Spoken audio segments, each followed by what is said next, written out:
Hey y'all, it's your girl Bree Stories. And your girl Drea P. Back at you once again for another review of Insecure Episode 3.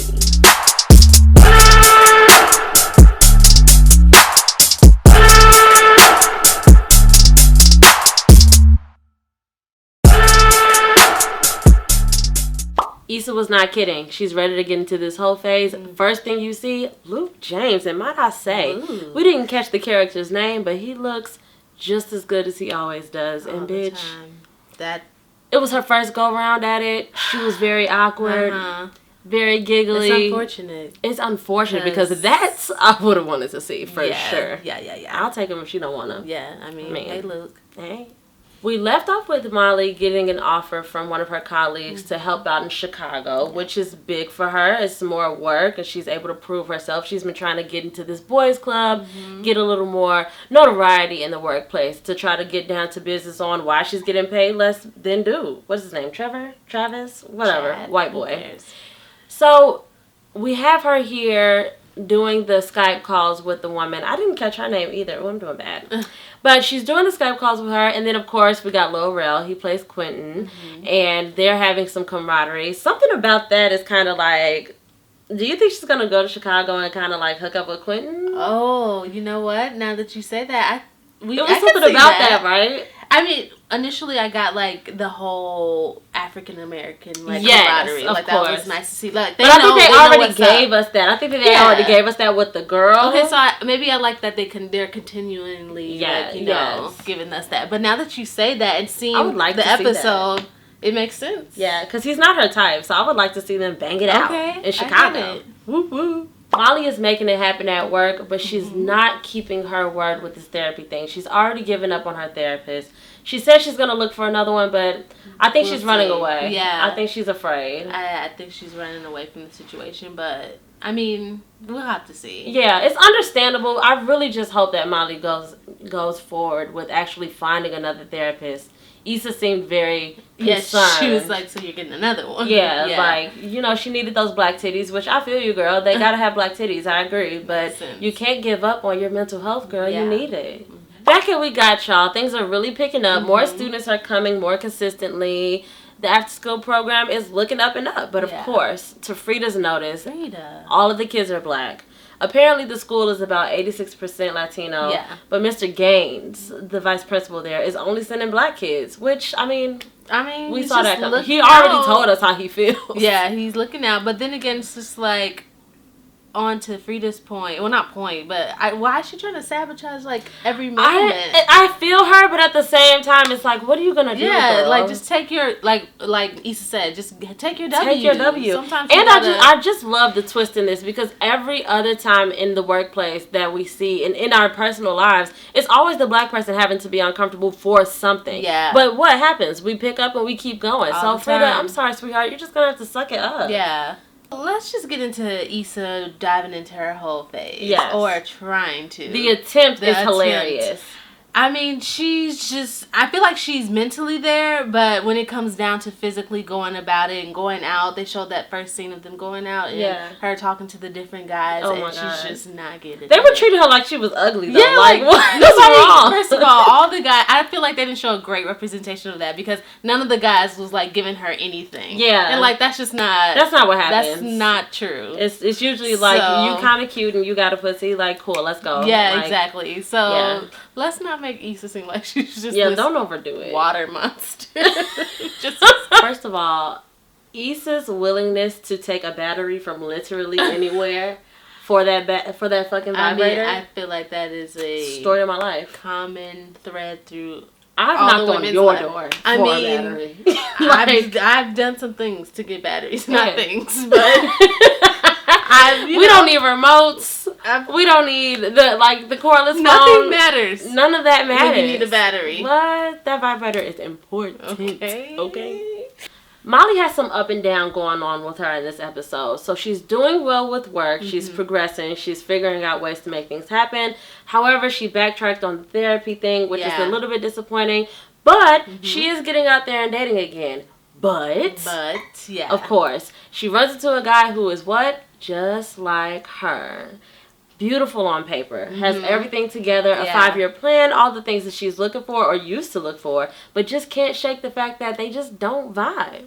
I like that they're really showing Molly, like, discover herself during this season thus far. I think that she's just finding many different things that she's realizing about herself, and the whole thing with the date. Like you said, he looked great on paper, but she's realizing one of the big factors is missing, and that's his vibe. Yes. So and he vibed with her. Yeah, vibed with her. And isn't that so real? She probably looked good on paper. Yeah. So he probably hasn't even, like, discovered he hasn't gone to that point that she's now going to, which is it's not all about what's on paper. I'm enjoying Molly's character this season. Me too. So I'm very excited to see where this goes. Yeah. I think she's gonna fuck a little real, y'all. I called it. Ooh. I called it. Here's what we're all dreading talking about: Lawrence, Tasha, and Chase Bay. So things are getting serious, so we think. Yeah. And, you know, they're in the bed, they're chilling, and we have a cute little scene where Lawrence thinks, like, oh, this is a good time for me to go ahead. And she's like, it's TGIT, and I'm trying to watch How to Get Away with Murder. Symbolically, she had her scarf on. Oh, yeah. She's comfortable, okay? Yeah. She's that's comfortable her man. With him. That's definitely her man. In her mind, so... And, of course, now he's starting to realize, like, oh, this is more than just a fuck to her, and he kind of has this feeling, this face of, like, I don't know about this. Did I take this too far? And it's like, oh, what's that? Yeah. Oh, you don't actually like... Oh. And get this, all while still trying to be the good guy. Mm-hmm, exactly. Like, for a face sake. Trying to, like, prove to yourself. But we'll get there. We know who you really are, Lawrence. Nonetheless, Tasha is in it. You're invited to the family reunion. Bring the chairs. You have tasks. You have jobs to do. You're a part of this. You're a part of this function, and you're coming. People know you're coming. They know who you are. He comes for 8 minutes. 3.7. Yeah, he plugs up the speakers. He pushes auntie somebody in the wheelchair, and then he dips off to go to a work event. Oh, with your work friends at your job that you didn't have. So convenient. Whatever. Let's not forget how you were unemployed, Lawrence, and you want to act like you're just such a victim. Yeah. But no, we held you down for 2 years when you didn't have a job, and now you got work friends that you're using to blow off the next girl because you're so hurt, and hurt people hurt people. Whatever, Lawrence. We see right through all your bullshit. So his little work soiree is at the same time as Tasha's family reunion, and he tells her, I got a work thing, and I'll be right back. Goes to the work thing, and honestly, I do think that he went into it not realizing how much he was going to be enjoying himself. And so I'll give him that. He went in, whatever. But did you really have to go, though? He didn't have to go. He actually told them. Yeah, and he actually told his coworkers, like, I have a thing. Yeah. He didn't even tell them that he was really coming. So he chose to do that because he caught the vibe. He understood the seriousness of what it meant to be at her family reunion, and he backed out. Yeah. So, of course you did, Lawrence. So he goes to the work event, has a couple of drinks, has a couple more drinks. Tasha's texting, where are you? Are you okay? Oh, got caught up at work. Be there soon. Oh, but did you, though? Because then after that, you ordered another round and stayed. Interesting. And they kind of ended that whole thing with just him and that one of his co-workers. Oh, yeah, he's going to fuck her. Obviously, that's the thing. The one with the shirt are setting us up, He's going to fuck her for sure. And that's going to be a mess, too. I mean, hopefully it isn't. Maybe that could hopefully it isn't. Because hopefully he gets over this, because Tasha went off. Let's get right into it then. Yeah. Tasha went off on him because... Yeah, all you have to do is communicate. She calls him, you're not here, what's going on? You embarrassed me. People knew that you were coming. And he's just like, I'm not looking for anything serious. Oh, today you're not? Yeah. Because why did you apologize to me for having sex with your ex then? Why did you come to me all mushy-eyed and oh, forgive me, and all in the middle of the street on my fucking block then last week? Don't do that. Like, so she told him just like we all knew. You a fuck nigga, and you're worse than a fuck nigga because you think you're a good dude, and that's the real issue. Because you're wrong. But I at least believe that if he fucks her, then at least he'll be on a path of, now you know you don't want to be serious. Now you know you don't have to hold on to trying to be a good dude. Yeah. Just go and get your rocks off. Yeah. Like, whatever. Yeah, cool. Because Issa's on her way.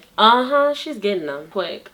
Molly is not kidding when she says she's just not feeling this dude. He's perfect. Yeah. All of his shit is together. And on top of that, and this is something that GP and I have talked about many times, a nigga with a plan. Yeah. Not just, oh, what you doing on Thursday? Oh, what you want to do? Really coming at her. At her with multiple. I got tickets to SZA. First of all, Molly girl, you lost me. You lost me. Because I don't give a fuck who going. I'm going. Yeah. You got tickets already on your person? I'm coming.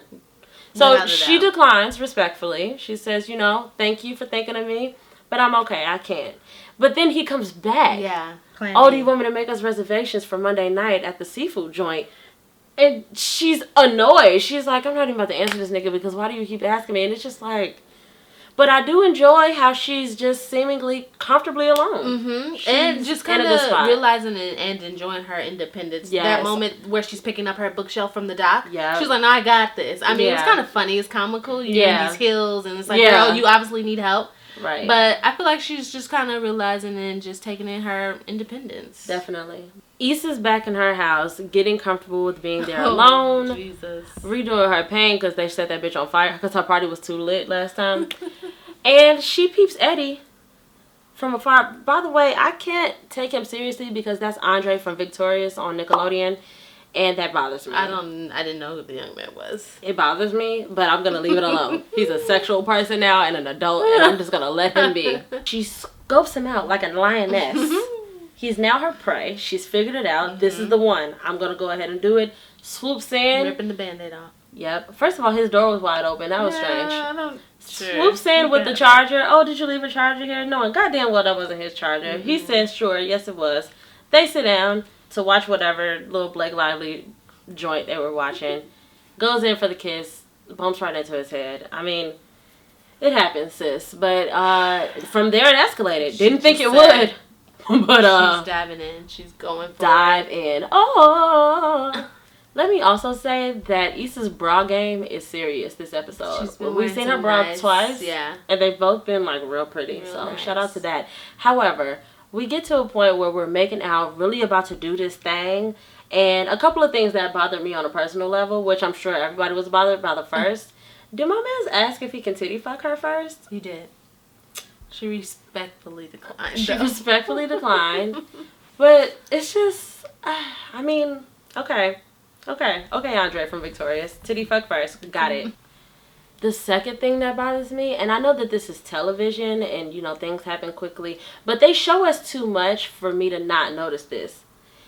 Is she just having all this unprotected sex? You know, because I don't ever see a condom happening. I don't either, but I'm assuming they're just doing that for the TV. Like, but no. Because maybe he did it quick, because you see him pull his pants down, and then maybe he just... that's the sound of my typically condom. I'm gonna go with that's just typically not a thing they show on TV. Okay, but they should because it makes a lot. They should because little girls are out here like, oh, as soon as he drops his pants, he just put it in. No big deal. Like, it is a big deal. Yeah. Use condoms. Yes. Always.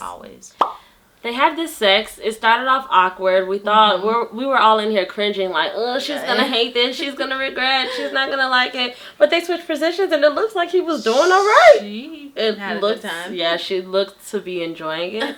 Not mad at that. Swoops right on out of there the next morning. That wasn't even the next morning. Maybe an hour later. She didn't even stay for the cuddling. Yeah. Which, can't be mad at that. Nope. Walks out of the door, gets the Tinder notification. Doo-doo. Smiles again, because if y'all thought she was playing about her whole face, she's not. On it. She's on to the next. And so are we. Catch us next week.